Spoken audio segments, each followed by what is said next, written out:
بسم اللہ الرحمن الرحیم۔ یہ مفتاح العربیہ کا پہلا سبق ہے۔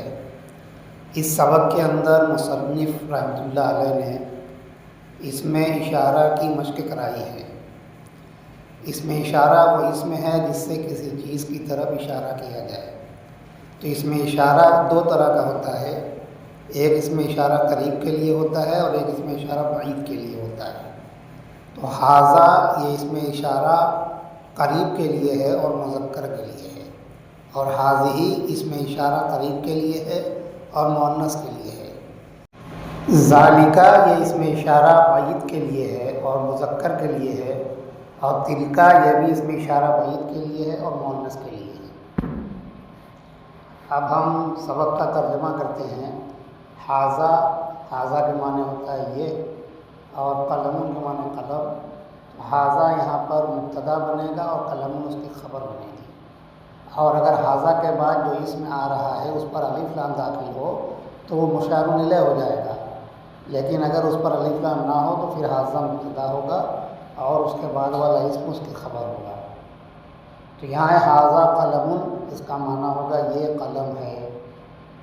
حاذہ دواتن یہ دوات ہے۔ تو دیکھیے یہاں پہ حاذہ مؤنث ہے تو اس کی خبر میں مؤنث لائیں گے دواتن۔ جس لفظ کے آخر میں گول تا ہو وہ مؤنث ہوا کرتا ہے۔ اس کے بعد دیکھیے ذالکا کتاب وہ کتاب ہے۔ تلکا مدرسۃ وہ مدرسہ ہے۔ تو یہاں پہ تلکا مبتدا بن رہا ہے، وہ مؤنث ہے تو اس کی خبر بھی مؤنث آئے گی، کیونکہ مبتدا اور خبر میں مناسبت ہونا ضروری ہے۔ اس کے بعد حاذا مکتب یہ میز ہے۔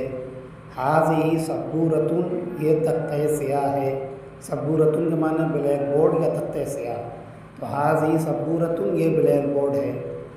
ذالکا دفتر دفتر کے معنی ہوتا ہے کاپی، تو ذالکا دفتر وہ کاپی ہے۔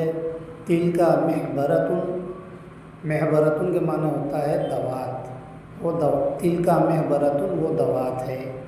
حاذا شباک یہ کھڑکی ہے۔ حاذہ نافذۃ یہ روشن دان ہے۔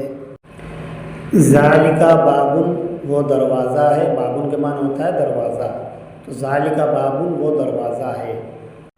تلکا ممحات وہ ربڑ ہے۔ ممحات کے معنی ہوتا ہے ربڑ۔ حاذا سالم یہ سالم ہے۔ حاذہ آمنۃ یہ آمنہ ہے۔ ذالکا نبیل وہ نبیل ہے۔ تلکا فاطمۃ وہ فاطمہ ہے۔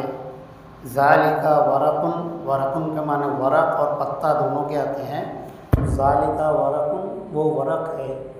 تلکا حقیبۃ حقیبۃ کے معنی بیگ، تلکا حقیبۃ وہ بیگ ہے۔ ذالکا تبشور تبشور کے معنی ہوتا ہے چاک، ذالکا تبشور وہ چاک ہے۔ تلکا حدیقۃ حدیقۃ کے معنی باغ، تو تلکا حدیقۃ وہ باغ ہے۔